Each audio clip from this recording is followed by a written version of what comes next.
Group of pill pushers? Hey, well, God, people love me, don't they? Get lucky! Ladies, all we send you home with is a lot of love from me and Harvey Wilson! Hello, everybody. Welcome to a special edition of the GSG vlog here on YouTube. I am Robert Q. Seidman. Alongside me is my man, the Dumb Answer of the Week correspondent, Jim Williams. Hello, friends. And while he does his great Jim Nance impersonation, we have been inundated with quite a few questions. Well, actually, not really, but I just found this on the freaking awesome network boards. Insert plug right here.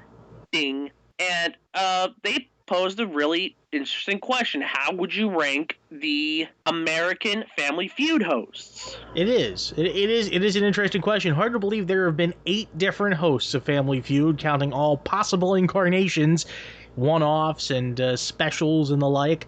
And we're talking quote unquote regular hosts. So sorry, Karen Lucas doesn't count here. Sammy Davis Jr. doesn't count either. Viet Foe doesn't count. No. And somebody, I guess one of the Vault guys' brothers either. Well, there you go. Yeah. But we have 8 fine MCs. Well, actually, not all of them. Yeah. We have 8 people who have helmed the show. 8 people who've gotten a paycheck from Family Feud. Let's just put it that way. Right. And let's start chronologically here, shall we, with number 1. Numero uno. Richard Dawson. May he rest in peace. Yeah, I mean, the longest tenured host of Family Feud, the man who made Family Feud such an iconic format. Obviously, he'll start the list, and he may stay at the top of the list when we're all said and done. I'm not quite sure. Okay. Right, 9 years. Actually, if you want to take the combined total of years, if you add network and syndication runs, you don't know how many years worth of shows he's done Family Feud? Well, let's see. Syndication went into effect in, what, 77? Yeah, 77. So essentially 16, 17 years worth of shows. 18 years. Yeah, because that's right, because there were concurrent versions of the syndicated feud. That's right. There was a once a week, and then there was a 5 a week. Yeah. Yeah, once a week, that sprung off to twice a week, and then it became a full 5 a week show. I think in either 83 or 84. Might have been earlier than that. The only problem I have with Dawson, and no, I'm not trying to say this just to be the antagonist and to speak of the dead, but he did, towards the end, and understandably after so many years hosting, it seemed like he was phoning it in a little bit. Not only that, he does have that humongous reputation of being a really, really huge asshole. Ask Mr. Felsher. Yeah, but you cannot deny he put Feud on the map. There would be no Family Feud today without Richard Dawson. So, obviously, we keep him at the top of the list for the foreseeable. For now. So let's fast forward now. Let's go to 1988 through 94, and the guy you and I both grew up with, Ray Combs. Yep, Ray Combs, a really great successor to Dawson in the comedic sense. His comedic timing was just as good, if not better, than Dawson. I loved his sarcastic sense of humor, and I think growing up, like a perfect storm sort of when I was a kid and I would stay home from school if I was sick, or over the summer I'd watch Combs, and I think some of his barbs and some of his sarcastic nuances grew on me, and I kind of picked up on them and have used them to this day. That being said, you're never going to see me try on high heels. I'm sorry, that's where I draw the line. And that's where he gets bonus points for. Oh, okay. He gets some bonus points for that. He also, unfortunately, has one knock against him. During the last show. Yeah, he pretty much told everybody to kiss off, for lack of better terms. Because the thing was, when his shows were airing, because the last show was May 94. Dawson's second run on Feud was taping during that time. So he was told beforehand that we're making a host change and we're going back to Dawson. He wasn't professional about it. I mean, I could understand him being rightly ticked off, but by the same token, this was in the works for at least 2 years before his eventual firing, or dismissal, if you will, from the show, because when Mark Goodson died, Jonathan, his son, took over, and as long as Jonathan was cool with it, he wanted to have Dawson back. Okay, so let's beg the question. And by the way, for the sake of clarification, we're not going back to Dawson 94. We're lumping Dawson his hosting tenure as one hosting tenure, even though it was two separate stints. For the sake of the chain. Right. So And Dawson was as sharp as ever in 94 than he was back in 84. yeah, I mean, he was a little slower on the trigger per se, but you know what? Being that long away from the game, we'll do that. Yeah, but that was the age. Yeah, that was age 2. I think you got to keep Dawson over Combs. As much as I agree. As much as I love Combs, you got to keep Dawson over Combs. All right, let's go to number 3, and he is Louis Anderson. Let's play Feud! I will give Anderson credit for one thing, and one of my favorite parts about that run of Feud. He also wasn't embarrassed to knock the contestants down a peg when they gave a really bad answer. Yeah, I'll give you that. But because he whipped out one important trophy. Oh yes, the stupid, pretty much the what was it called? It wasn't the dumb answer of the day trophy. Yes, it was the impetus for our little, you might say. Yep. That's That was pretty cool. I'll give you that, and they had little fanfare for it. That was cool. Everything else about his version sucked. The set was cool. I like the music, but his hosting. This was his first time doing something like this. And as we would learn in the E! True Hollywood story of Feud, towards the end there was the whole extortion thing on the and that obviously factored into how he went through with things on the air. Couple problems with Louis. Number one, he tried too damn hard, by his own admission, to emulate Richard Dawson. You are never to emulate or impersonate, you're to be yourself if you're going to be a host. That's one thing I've always learned. He got that in season 2. If there's any season that GSN should get to air of Louis Anderson Feud, it is season 2. And maybe the last half of season 3, when they upped it to 20,000, when the dollar value was upped and the extortion thing was done and over with. That was the only good thing that come out of Anderson's Feud, in my opinion, the fact that they raised the money from 10 to 20,000. That was about it. And they started the tournaments. Yeah. The other aspect of Louis' Feud that I'm reminded of something. If you check on YouTube and search 2 on the Town game shows, there is a clip involving the late great Dick Clark when he was hosting Pyramid, and he would talk about the taping schedule and how he would host 10 or 15 episodes of Pyramid in one taping session or over the course of a weekend. He would do 10. Yeah. You could not tell which episode was the first or which episode was the 10th by the way Dick was able to deliver everything and host the game. With Louis, you could tell the first episode he had some energy, the 5th in the run he was dead on his feet. You could tell, and that's a problem. And the only reason you could tell with Dick Clark at $100,000 Pyramid is because he told you what day it was, and they had returning champions. Exactly. So you do. Exactly. That's maybe I'm being nitpicky, but that got to me a little bit. Louis was phoning it in more often than not. Louis got to be at the bottom of this list. I think we keep it in the order we've got it: Dawson, Combs, Anderson. You agree? Agreed. All right. Now we're gonna have some fun because it's time to double the points. Oh my God! Woo! Hey, guess what? Just because it's the Binford Feud, I'm tripling the points. Oh yeah! I'll stop. Thank you. It's Richard Carr, ladies and gentlemen, the guy who has been rerun to death more than the same 200 goddamn episodes of Match Game Family Feud and the $100,000 Pyramid over the past 5 years. Yeah, I don't know. Well, apparently, Richard Karn has some photos of higher-ups at GSN. He sleeps with Amy and Tostico Davis. No comment. Don't know the person, not gonna say anything. Here's the thing. She is vice president. She is the executive vice president of talent relations and acquisitions for Game Show Network. She is the game show equivalent to John Laurinaitis. People power at its finest. Oh, dear Lord. Here's the thing with Karn. He's pedestrian. He's not great. He's not horrible. Does he try too hard with the jokes? Absolutely. But can he keep the game flowing? Absolutely. And when I was in college... College. In the advanced class, during the springs and the summer, you know what we were doing at 9 o'clock to 10 o'clock after we got done with our weather reports? You were playing the Binford Feud. We were watching Family Feud. That's right. Binford Feud. because we had nothing else better to do. That's right. We're going to get some Hillshire Farm sausages. Is he really doing those commercials now? No. But you can imagine him in the flannel doing those. You know, that'd be pretty fun, I think. Right. But, and what I also like about Karn, he didn't try to be Richard or Ray or Louie. yeah, he tried to be himself. Was his shtick great? Hit or miss. Yeah. The doubling and tripling of the points got to me after, the first few weeks of season 1 of his version. Well, actually, it was season 2, if you remember, because season 1, they still had Louie's format. Yeah, that's right, because and during his run, you make a valid point, the positive change of going to 300 points and what have you in the format that's pretty much stayed the same since season 2 of Karn's run in the early 2000s.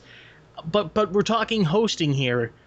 Karn's middle of the road. He's not as good as Combs, but he's better than Anderson, if you ask me. And I would say about Richard Karn, I would love to see him come back and host another game show. Because he should have had a longer run with Bingo America. I'll give you that. He should have been if GSN hadn't gone with name value and put Karn in there to begin with, I guarantee you right now, because of what happened with their website, and it's better, we would probably still be seeing Bingo America new episodes on TV to this day. I'm all about giving Diane Mazzotto some TV time too, so that's a beautiful thing. And she gets a plus for wanting to kick Kevin Pereira in the balls. I'm not going to say anything because I might be auditioning for the show he's hosting. That's all I'm going to say. Did you kick him in the balls for me? I can't do that via Skype. Sorry. Oh. Yeah. Oh, well. All right, I'm in agreement with you, so we'll move Louie down, and we'll put Richard Karn above Louie, but I think that position is going to change. This could get ugly. This could get real ugly now. And now, can I do this in my Rich Fields impression? Please do. And now, here's your host, Ricki Lake! Yes, we're going there. Game Show Marathon 2006, bringing out the retro set and the polyester. Here's Ricki Lake, hosted a bunch of shows, and...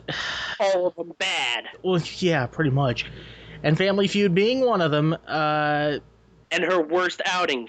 Yeah, I would make that... Watch those ratings. They are a-dropping. Here's the thing. The whole Game Show Marathon thing, it seemed like she was just doing it for a paycheck. That's exactly what it was, which means I put her below Louie, because at least Louie somewhat cared, even though Ricki said she was a fan. But when you watch those shows, minute 1, when she came out through the big doors, to do Price is Right in episode 1, you can tell. When she did Price is Right, Let's Make a Deal, Press Your Luck, Match Game, Family Feud, Card Sharks, Beat the Clock, why? She was definitely there for the paycheck. Yeah, Ricki Lake, we got to put her at the bottom, but I'll put the asterisk because it was a one-off. But still, she's at the bottom. So I'm not putting the asterisk on it. I'm sorry, Jim. She is at the bottom. No asterisk, because she's proven time and time again for the 7 shows that she's at, even though one-offs, she sucked. Okay, Dawson, Combs, Karn, Anderson, Lake. It can only go up from here, right? Absolutely. The man who saved the feud, and a guy who I won $100 off of on GSN radio, well, thanks to him, I should say, the debonair John O'Hurley, who, let's not kid ourselves, got the gig because he won Dancing with the Stars. But he also proved if he didn't win Dancing with the Stars, he probably would have got the gig anyways. Well, yeah, he was already in the fold, to tell the truth, a season and a half of that in the early 2000s. But here's the thing. O'Hurley brought the feud back from the depths of Louie Anderson and, to a lesser extent, Richard Karn. He made it worth watching for the first time since probably 1994 or 95. I would say 95, yes. Because I thought Dawson's second version did have some merits. Was it as good as the old version? No, but it was good to watch. I mean, he brought class to the affair, and it didn't hurt that they kind of went back to the classic look, kind of a modernized version of the old Feud set. Big on the whole studio seating, but that's neither here nor there. Beggars can't be choosers. He was suave, he was sophisticated, he wasn't quite erudite like some people think. I wouldn't say that about him. And you could tell you could tell in his body language he didn't have the heart to say, "What the heck are you thinking?" But you could see in his face, like, I know this isn't going to be there for some of the bad answers. And that's fine for me. That's fine for me. That's what also helps another host that we'll talk about later, those facial expressions. TV is a visual medium. If you could see it in a host's face, you know some serious crap is going to fly. Well, exactly. And my favorite quote from O'Hurley's run, "What the heck is Jenga?" Yes! That reminds me, I do have that full Fast Money on DVD. I got it inducted. Okay, so the question becomes, and by the way, I also like how he truly made it a family feud once he had a kid. He brought his little son on a few times, like at Halloween, and once, I thought that was adorable. Maybe that's just me. I thought that was kind of cute. I love the Halloween specials. Yes, and that's something else. They really were trying to make the Halloween special a little more meaningful during the O'Hurley era, I think. They put more into it than they did they put something into it for Carr, but I think a little more so with O'Hurley. Yeah, they really changed the set. Yeah, and wasn't that one year where Burden came out of a casket? Something like that, like a vampire or something? I think it was O'Hurley season 3, and he did that for all 5 of the shows. Yes, so giving him some TV time and an extra paycheck. Smirk. There we go. And also the fact that one of the best moments from that week was when they really started referencing Richard again. Yeah. Anytime you can go back to your proud lineage, that gets you a plus mark in my book. Now, the ultimate question is, where do you put O'Hurley on this list? That is the hardest thing, because O'Hurley was so good, so was Ray. Richard, gosh, you can make a case for putting him above Ray, but can you put him above Richard? I don't think you can put him above Richard. I'm going to put him at a very close third. I show partiality from my childhood to Ray Combs. Pretty much what it comes down to is this. Combs would be 2A, O'Hurley would be 2B, because they were right there. But for the sake of this, I still have Dawson over Combs, over O'Hurley, over Carr, over Anderson, and Lake in the bottom floor. And next up, we go to a new time period for Feud. As we said, they started going back to the proud lineage of the classic theme, the primetime celebrity specials, but unfortunately, that meant Al Roker. Here's the thing. I didn't mind Roker. Was he better than the man who was hosting the daytime Feud? No. No. Did he have the experience? No. Not. Yes. Well, no. Yes and no. When was the last time he hosted a game show? Couple years ago, prior. He really helped out with when the Today Show did this entire Blast the Passive game shows. Mm-hmm. And he also did a show called Remember When on MSNBC before it became the We Love Democrats network. I think the word pedestrian comes to mind. No. Yeah. Well, okay. Bad. Bad? All right. Yeah, it's bad. Okay. The question then becomes, all right. What were the problems you had with Al Roker? Let's go there. You know how we said how Louis sometimes faked it a lot? You think Roker pretty much just was 100% faked it. Okay, would you go so far as to say instead of hosting the show, he was playing somebody on a character sitcom? There it is. Okay. That's the key. I'm going down the list right now. Dawson, Combs, O'Hurley, all 3 of them really cared about the show. Carr, sometimes he faked it, but most of the time, he cared. Anderson, a little bit less so with Carr, but when Louis was on, he was on. We have Lake here, who we proved who really faked it really badly. Al Roker faked it a lot with 6 episodes aired. They taped 7, by the way. I am bringing... God, how do I want to do this? Lake down. I'm sorry, because at least Roker did have 1 or 2 good moments on the show. So you want to put Roker in between Anderson and Lake? Yes. That makes sense to me. That makes sense. I would have put him over Anderson, but okay, fair enough. I'll concede. So Dawson, Combs, O'Hurley, Carr, Anderson, Roker, Lake. 1 more to go, and it's the man who's currently at the helm, who has brought the show to rating sites and has not seen in over 15 years. My man, Steve Harvey. 15 years, more like 20 years. Yeah, probably. Because 15 years ago, Family Feud wasn't even on the air anymore. It was 97. Well, you get the idea. 15, Right. 20 years. Okay.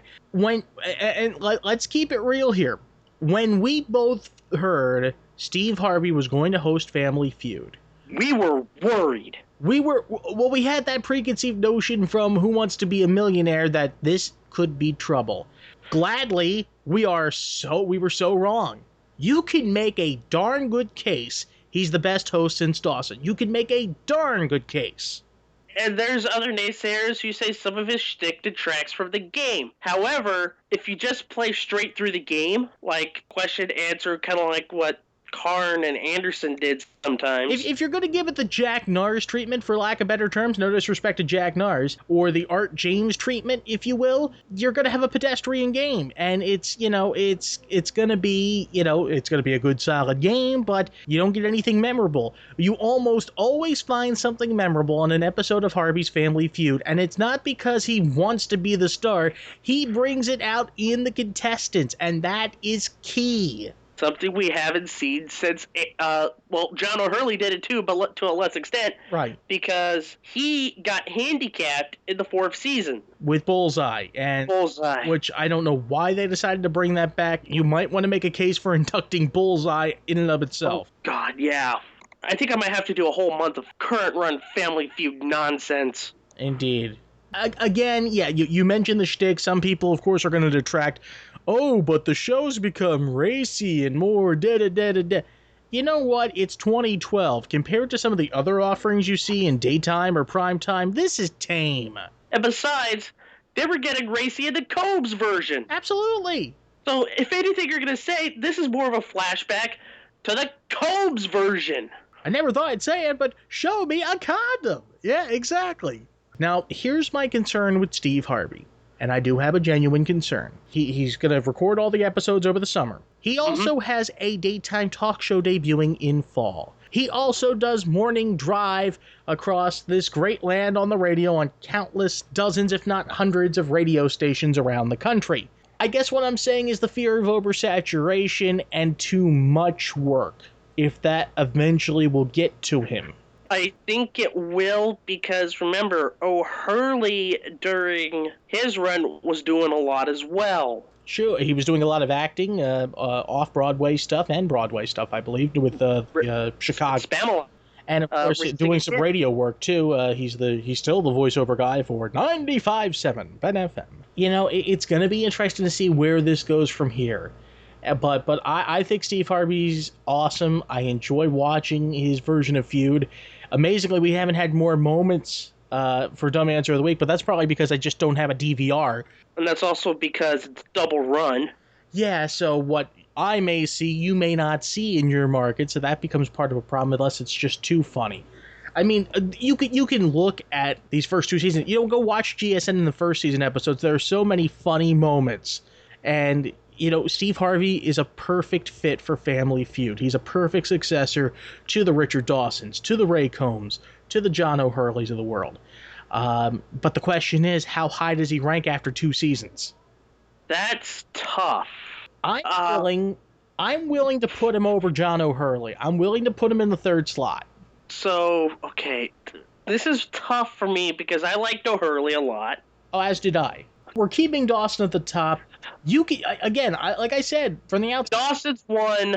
You can make a case for Harvey at 2 if he stays long enough and keeps it going. This could change later on, maybe in 2016 when we get another host, because it seems like Feud hosts from this run last for about 4 years. 3 to 4 and out, yeah. I will agree. I'll move all of them down and put Harvey 3. Okay. So here's your rundown.